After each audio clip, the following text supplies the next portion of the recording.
sorry to interrupt that one point which you just said. They would rather have someone. Just so you know, we are streaming live, so don't say anything. Whatever. Don't. Okay, let's hold off to the. Okay. No, you guys can keep on talking shop. Just Okay. The one thing they do, they don't. They rather not. If you don't know anything about weapons or you not know a particular firearm, ask questions. Yeah. Okay, that's it. They don't want to be. Some people get all knowledgeable. I got all this. Is what they would rather just see what the customer wants. Like I had a customer. See where the conversation goes. Came in looking for a firearm. I go, what do you want? What are you looking for? What's it going to be used for? Right. How are you going to? You going to be concealed? You can do it at home. What fit? I told her, take this weapon that you like. Go to a gun range first. Shoot it. Does it feel right when you shoot it? Then come back and we can discuss. Yeah, that is one of the greatest things is being able to rent a gun pretty much at any local gun range, and as long as you're looking at like a Glock Sig or something like that, that's brand name, it's gonna be on a rental shelf somewhere. So I mean, it's like one of those things where you can go to the range, test it out, because if you don't like it, then you save yourself 700 bucks. all right. Go live on TikTok. All right, can you get some waters?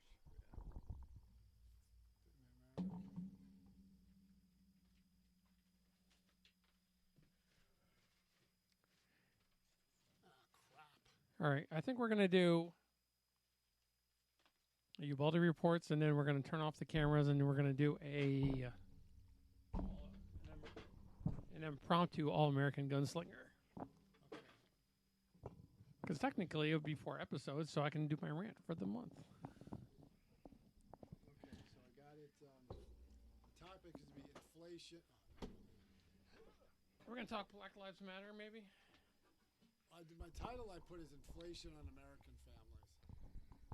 Or how about Crisis in America? Is that better? Crisis in America. That's better. Yeah.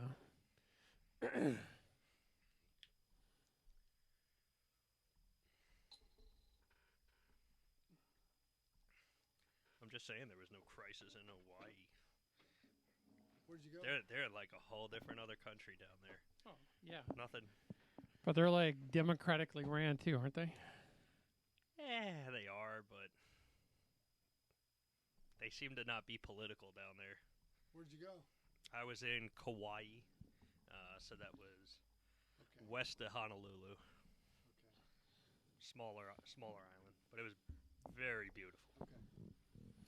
You want me to go live? Yeah, go live. Okay.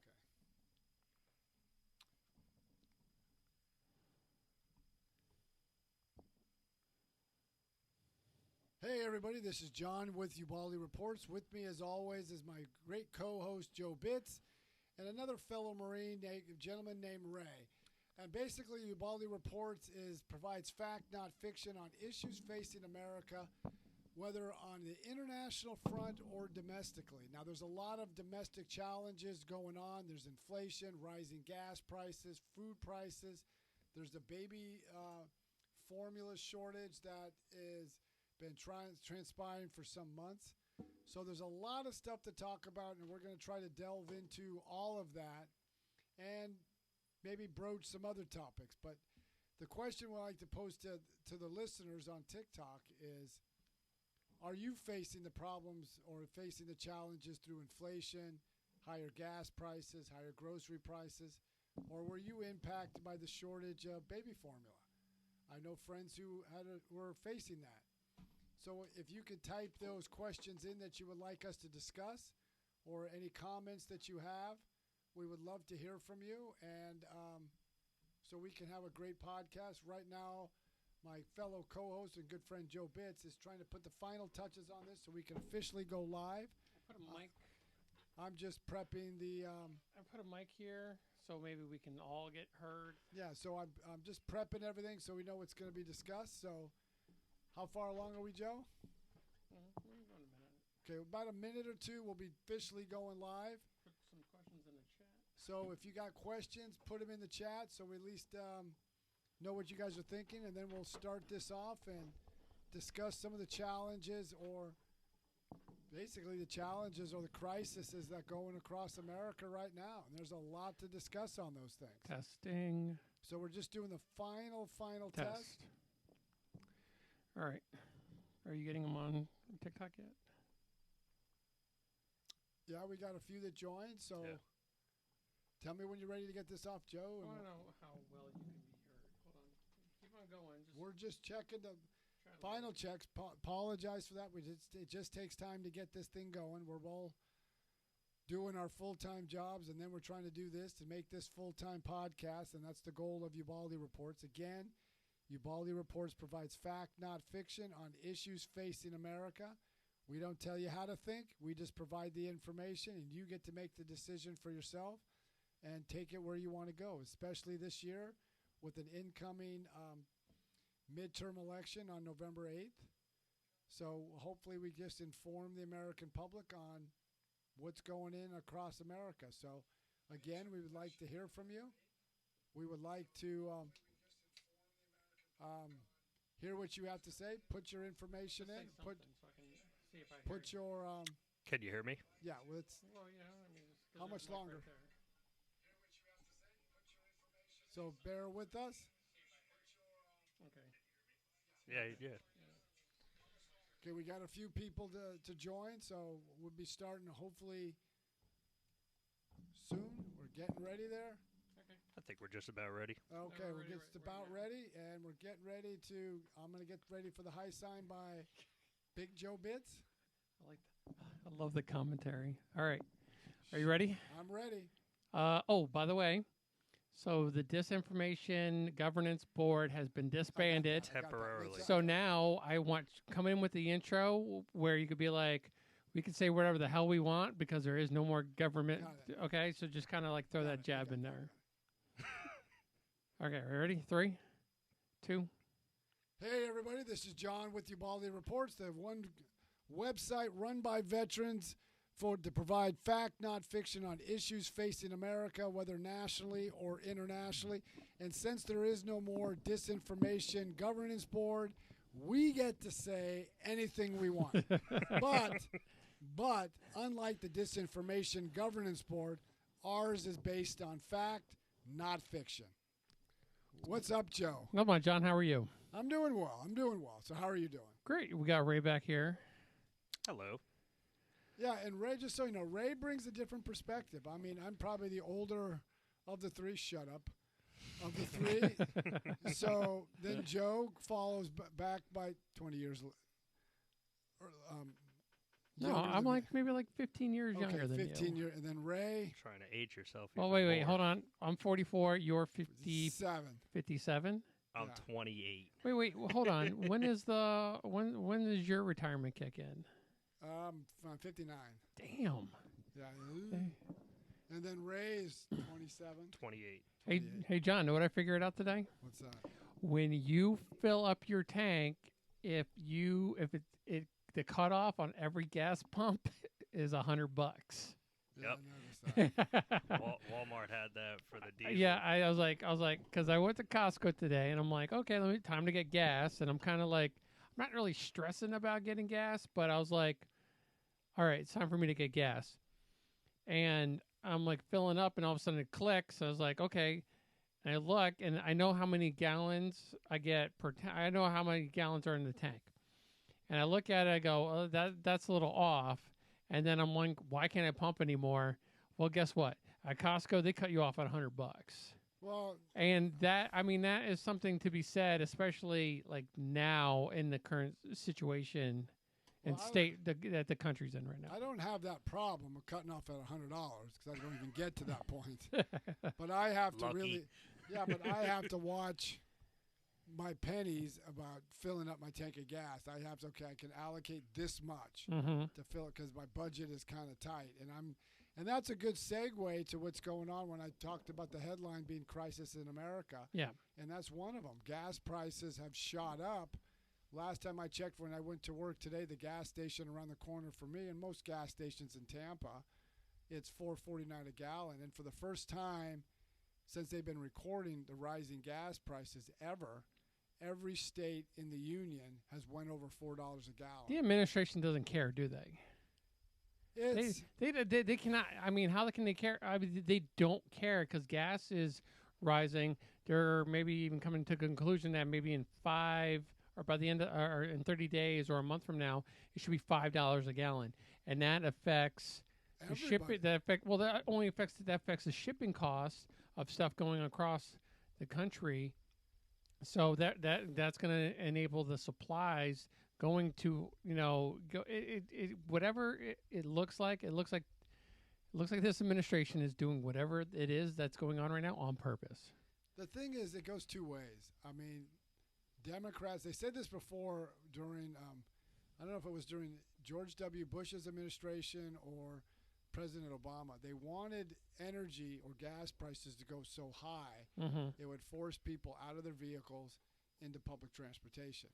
The second thing is, when you say that I don't think he cares, is that Joe Biden's never had to be one of the workers working at a job, because he was a senator from the age of 29 until he became vice president in, I think, late 60s. So he's always had a government job. When he used to commute home from Washington to Delaware, the government paid his rail fee. Yeah. He's never had a job. And then in his administration, all have had government jobs or worked in academia. They've never really worked in the private. There's very few people in his administration or who run in cabinet positions had a business experience.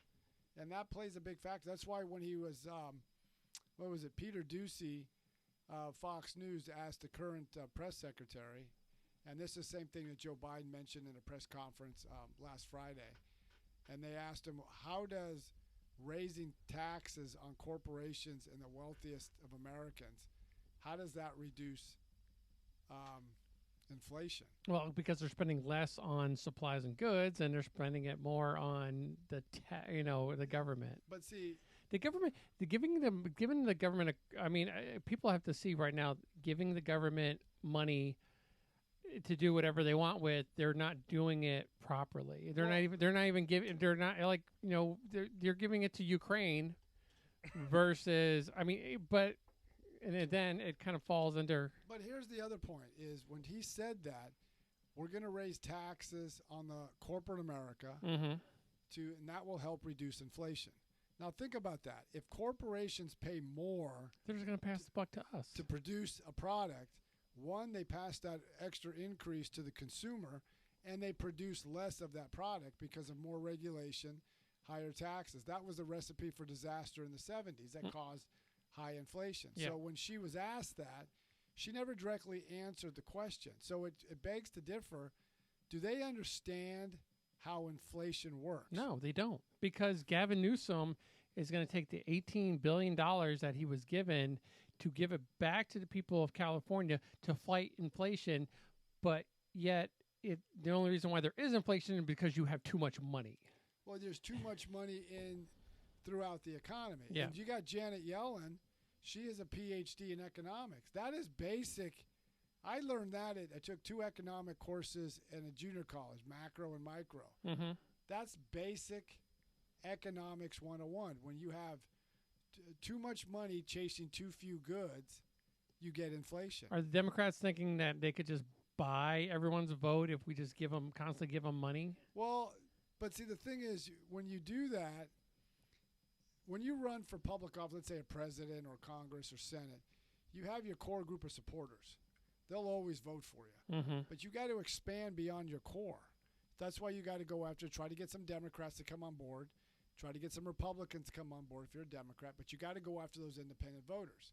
The independent voters broke for Joe Biden because they didn't like the toxic nature of Donald Trump. Well, now the independent voters broke the other way. Only 27% support Joe Biden, because if you look at it and you take away the partisanship of it, every time, like you just said, you filled up your tank of gas. Yeah. You pay $100 and you can't get any more than that. Ray just mentioned or commenting how lucky I am when I pay $50 because I have a smaller truck. You've got a bigger truck for your work. How many people who are working construction have larger trucks because they got to haul their tools and equipment around. Yeah. And if you got a diesel, and Ray mentioned, and you can correct me if I'm wrong on this, which I know I probably will be. I didn't know this till you told me. There's two types of diesel. Yeah. There was it red diesel. Red diesel. And- Farm is the off-road diesel. Okay, that's the off-road diesel. And then the other diesel is Green Is- diesel. is green diesel. Green diesel. Okay, for you can drive around town. Yeah. But if farmers and ranchers and tractor trailer, long haul trailers are paying close to $6 a gallon for diesel, Mm-hmm. they're going to have to roll that cost over to the next part of the supply chain, and then they roll it over to next. And then by the time it gets to consumer, that price is much higher. Why aren't the constituents? Why aren't they doing something about this? Because they know they're going to get affected when it comes to the midterms, or is it just kind of like is the fix in a sense? What do you mean constituents? You mean like the citizens? No, I'm talking about Joe Biden? I'm talking about my senator. I'm talking about my congressperson. You know, Okay. are they looking at? You know, are they, I mean, I think I reversed that, but where are the constituents of that person? Why aren't we? Why don't they care about us to a point of they need to get up in Congress or get up in the Senate and make stuff happen? Well, see, that's a good question because Like Kathy Castor, if she calls me again, you know, for her little town hall meeting, I'm going to give her a direct call and tell her to fix this stuff. okay, but see, that's the question. You've got Republicans are trying to fight back, but they don't control anything. Yeah. The agenda is, even though it's a 50-50 Senate and barely 5 or 6 seat majority for the Democrats in the House, but so they control what bills are passed, what the Yeah. agendas control. Both the majority control all that, but the Democrats, I think, went too far. They've alienated the moderates Yeah. and that progressive wing. And Victor Davis Hanson made a comment from the historian I always reference from the Hoover Institute. He believes Joe Biden made a Faustian bargain with the progressives. You don't criticize us during this summer of riots in 2020, and when you get elected, you have to do our bidding. And he's done, instead of governing and bringing the country together, he is running as or governing as a progressive. Because look at the situation in Buffalo. Yeah. That everybody was appalled. Everybody. Mm-hmm. This guy would go to Buffalo and systematically target African American citizens just for the simple because of their skin color. Yeah. I don't know anybody, Republican, Independent, Democrat, who thought or would believe that was appalling what had happened. Mm-hmm. What does Chuck Schumer do? What does Joe Biden do? Blame Republicans. He blames the Republicans for white supremacy. Republicans are all white supremacists. Well, because it's an opportunity It's to a kind of selling pounce on. point. But let's go back a little bit, okay? So the baby formula, the baby formula shortage, inflation, high gas. That is not a left or right thing. That is not a Republican or Democratic thing. You know. So so there should be somebody riling up against your voters to fix it. So guess what? So next time the midterms come around, you vote for them because my representative did something for me. So if the representatives aren't doing anything for the people to get lower inflation or to drive, find, baby formula, do something. Let's go back. Is the fix in? They're like, well, we don't care because they're going to vote for us anyway, or we don't care because we're going to be back in the same spot. It's also ideological. It depends how you see things. Like we just got a comment from, let me see, was it 420 legalized now 2021, and the comment was made that no, this is I'm guessing referring to corporate America. No, they must pay the same as everyone else. They're not paying more.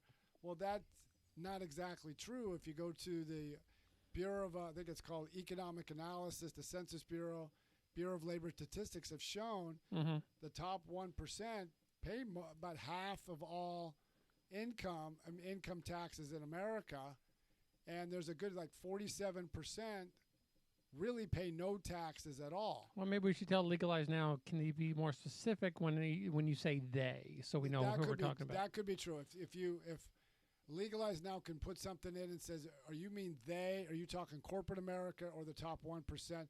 Just so Well, we agree everybody should pay, especially corporate. Corporate, just because corporations get money back, it still doesn't mean they didn't pay their taxes. Well, but and see, and the corporations are the majority of the 1% are paying the taxes for the whole entire country. But it's okay. You have a business and I have a business and I got a corporation. People need to understand the tax system is very complex because, like, take Amazon. Amazon is this multi-billion-dollar company, and they didn't make any money for the first 14 years of their business. I'm still scratching trying to make a profit, but think of all the money that I put in. Yeah. And a lot of times businesses are allowed to defer a lot of their tax payments to a following year, especially if they do improvements, they invest back in. They're trying to encourage businesses to invest and to do things and to grow. If you tax them, it's just you just get less of it and you don't get more. So people can fault on that, but if you just look at it, it's a good soundbite, but it's not exactly factually true. But going back to the original point, sometimes it's ideological. Remember President Biden, when he was in the campaign, he emphatically told this one woman, I think it was in 2009, that I will do everything, read my lips, everything I possibly can to end fossil fuel in this country. Yeah. But it's ironic. He's shut down, like, obviously everybody focuses on Keystone, but he ended gas and oil leases. He put heavy restrictions on the energy sector. But it seems like he's trying to bankrupt all of Americans too. And in the meantime, with inflation and eventually the supply chain issues is going to make consumer goods expensive as well. So that he wants to fight for the little man, and he wants the average income of the lower income to kind of go up a little bit. He's going to price them out anyway.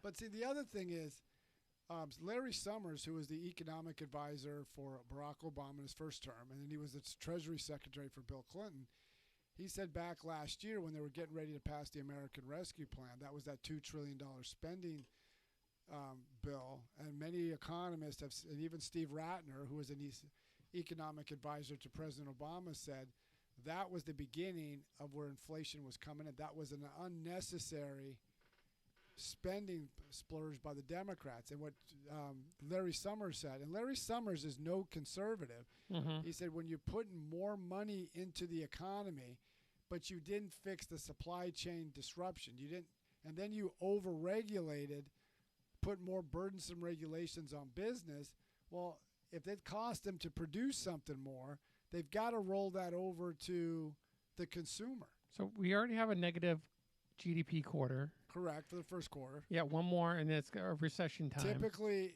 you have 2 quarters of negative GDP. When's the last time we were here in this predicament? Well, the last time you'd have to go back, if you discount the recession that was self-induced because of the shutdown, you would have to go back to 2008? 2008, 2009. Okay, and we're kind of seeing similar things that we saw in 2008 with, like, the high gas prices. Yeah, the high gas prices were in the spring of 2008. Then all of a sudden demand dropped, but it was a perfect storm. You had the housing bubble, then you had the collapse of Lehman Brothers that ushered in the Lehman Brothers, the precipitous drop of everything. Okay, so and it's going to happen again. The difference is between now and then, in 2008, 2009, inflation wasn't at 8%. So typically, does unemployment affect that? To a degree, because if businesses are spending so much and it's affecting their profit margin, they're going to have to limit it. Now, the other problem, what I said, inflation wasn't a problem in 2008, 2009. The Fed has to to reduce inflation. You either got to stop spending. That's on the fiscal side. On the president takes care of that, and Congress. And then you have the monetary side. That's the Fed. The Fed will have to stop printing money take money out of the economy, and then also raise interest rates above what inflation is. So if inflation is running at 8.3%, which we had in April, that means you have to have interest rates above 9 to 10% to squash inflation. But the Fed could have maybe last year gotten ahead of this and still kind of kept up with inflation. But they didn't. Why not? That's up to Jerome Powell why he didn't. A lot of times they were looking at, well, we're coming out of the pandemic. Typically what the Fed would do is raise interest rates. If it looks like inflation is starting to rear its ugly head or the economy is overheating, you raise interest, kind of cool it down a little bit, just to temper it. So you kind of have to play with the interest rates. By not doing it, and then with all that spending, and then you got all the regulations on top of the spending, and we're already in a perfect storm with supply chain disruption. Yeah. This fueled inflation because there was a much demand coming out, but supplies couldn't keep up, and President Biden spent more time on the demand side putting money in people's hands, but didn't fix the supply chain to get products to the market so people had something to buy. So was the previous administration, compared to this one, were they proactive, reactive, or a little bit of the both? It depends how you look at it. Prior to the shutdown, they were trying to keep interest rates low, so you can fault them on that aspect. But the economy was doing pretty well because we kept gas prices really low because we became energy independent. Now, many people say that the the tax cut of 2017 was a mistake, but the Congressional Budget Office stated that more money was flowing into the Treasury because of that. Even the Washington Post, again, hardly a liberal media outlet, gave President Biden five Pinocchios when he said that the tax cut benefit the top 1% when it actually benefited the bottom half, because the bottom half gained more jobs, gained more wages went up for the first time in a long time. Yeah. And if you look at the average income increase between George W. Bush, Barack Obama, and Donald Trump, under Bush, the average family only increased its salary by $500. Under Barack Obama, it was $1,500. Under Donald Trump, it was about $5,000.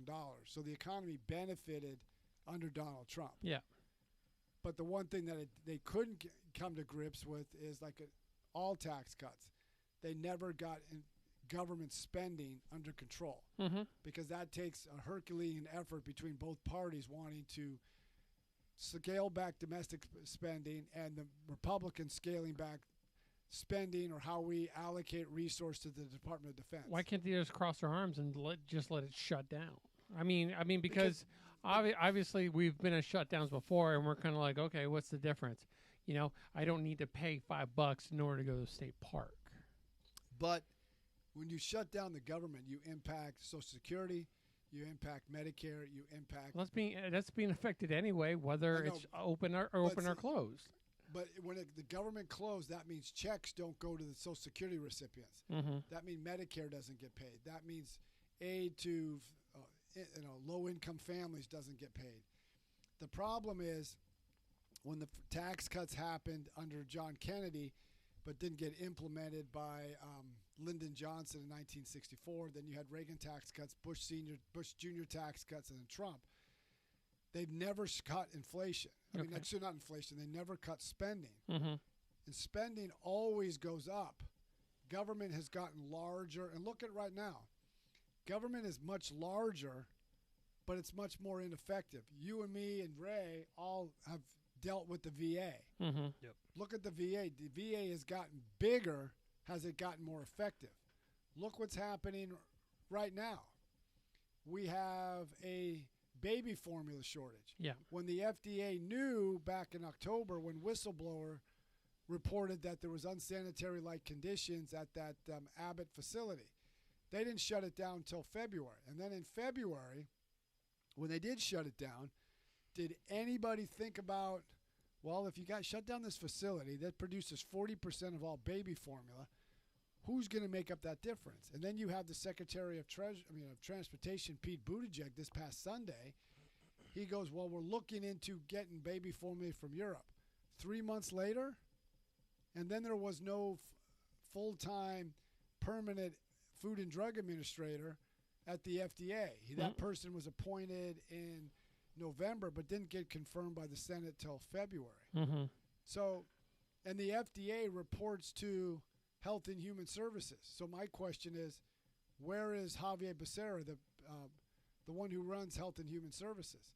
So going back to like our government unable to curtail their spending, what money are they spending? Is it the tax money that they get That's from us just every year, or is this like a number that they conjure out of thin air and be like, this is how much we're going to be spending?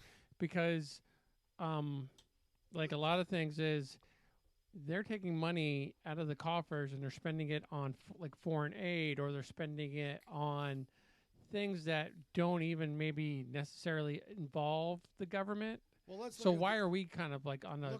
Let's look at it this way. Comment just kind of popped in from Tommy Lasorda. Thin air. What the government does, take a family. You got a budget. You and your wife work. You have I'm just going to throw an arbitrary amount. It's easy math for me.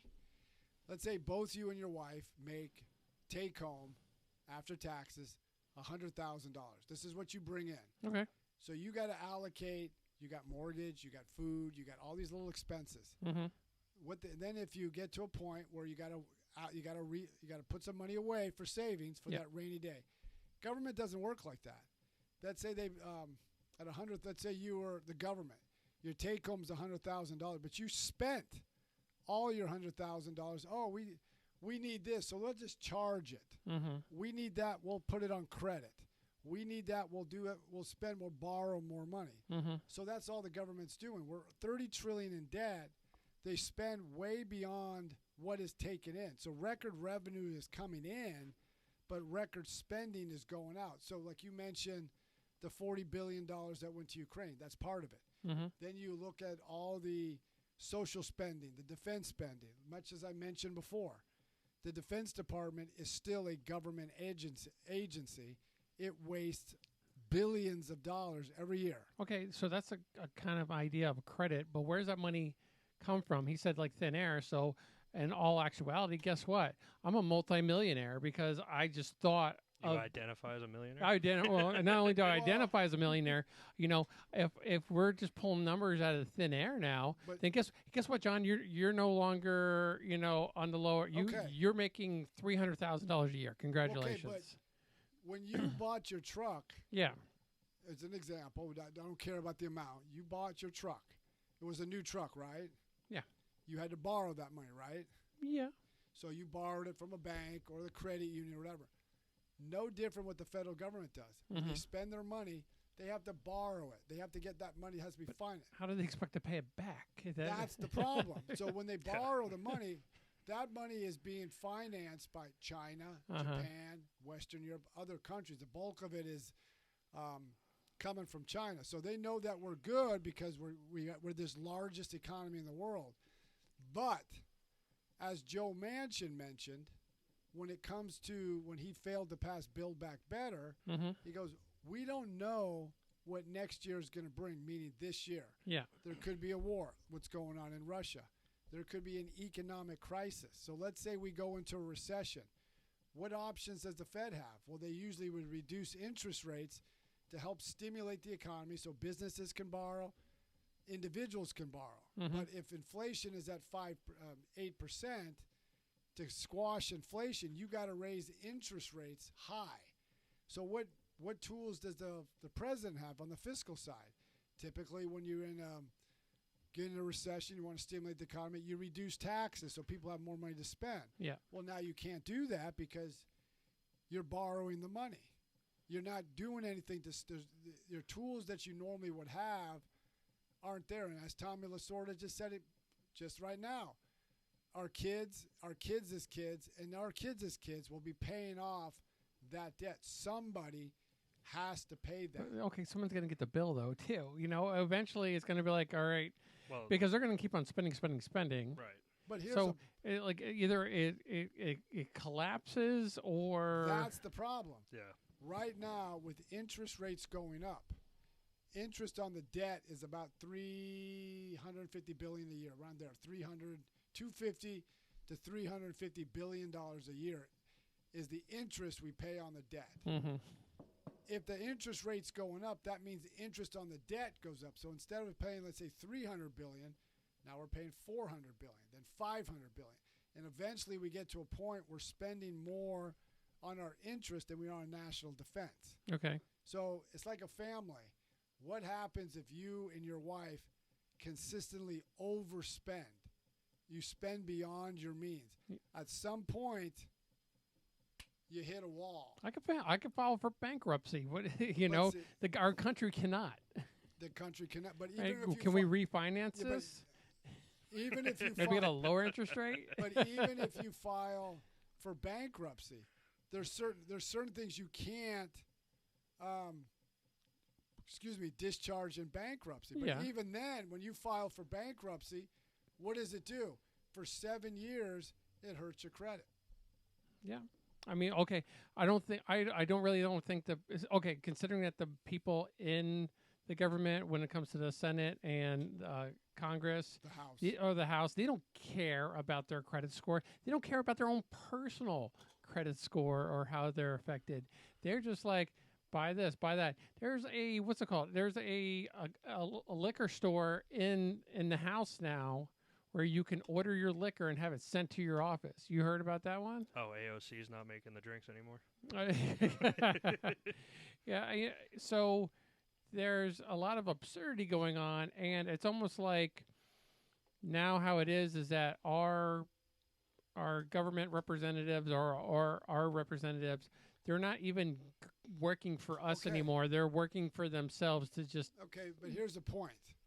When our country was founded, Mm-hmm. most of the members of Congress, the Senate, even the president, they all had jobs at one time or another outside of the government apparatus.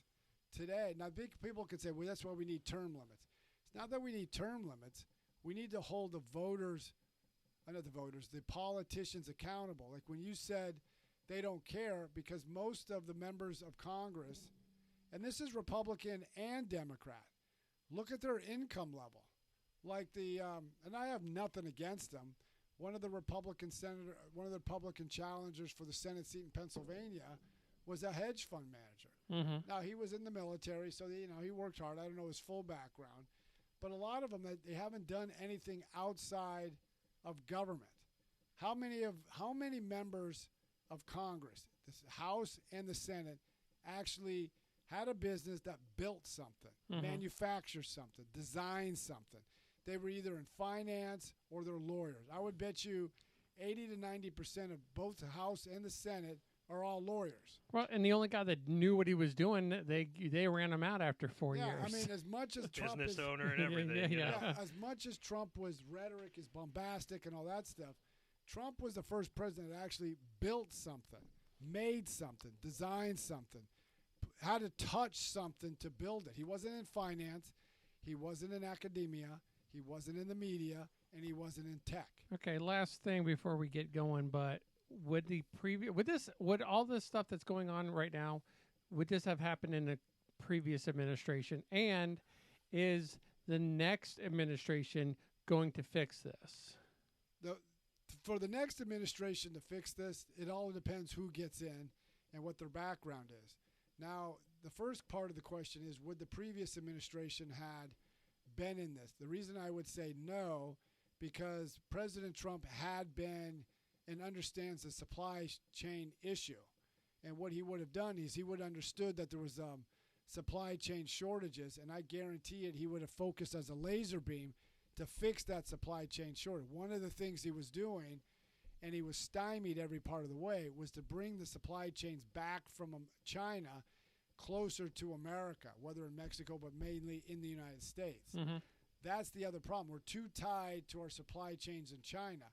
Now, China has not complied with its trade agreements because they, like the Chinese do, they look at the long game, long term. They look 10, 20, 30 years out. Yeah. We look 2 years. So they were waiting to see who won in 2020 would determine what they do. Now they see weakness in Joe Biden, and Joe Biden's looking at ending some of the Trump tariffs, which would be a mistake. Yeah. So you have that. But the key is he would have understood the supply chain issue. And just like Tommy Lasorda had texted in, would have had baby formula CEOs in his office weeks ago. And I wouldn't even say weeks ago. He would have had it back in October.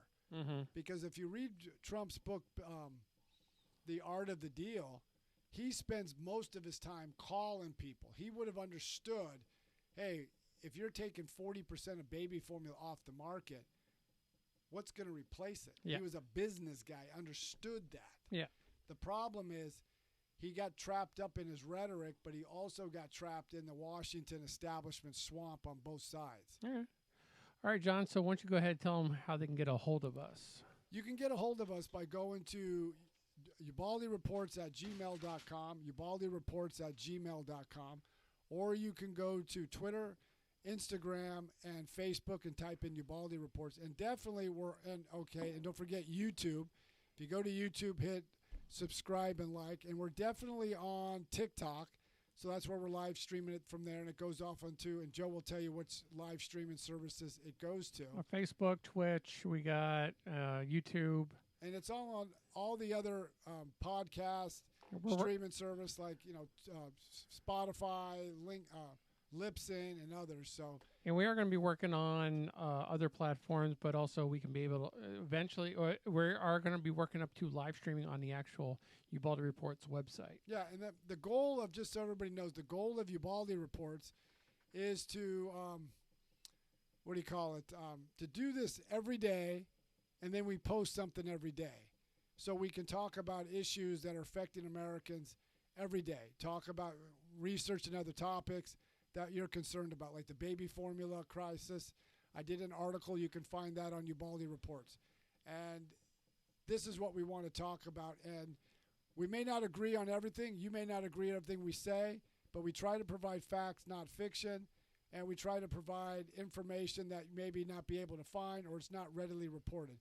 But I do want to say to those who, like Tommy Lasorda and others who've commented. Legalize it, bad baby. Yeah, keep your comments coming. We definitely want to hear from you, and we're just two combat, as we say, two combat Marines who use crayons, and we served in Iraq and Afghanistan. We just want to provide information on national and international topics that are not being covered by the mainstream media. So till next time, keep listening to Ubaldi Reports, and thank you, Tommy Lasorda, for your great comments. All right. Everybody have a good day. All right. Take it easy. Keep listening to Ubaldi Reports. All right. Let me see what we got. 243 total views. But at least we're getting some Interaction. interaction.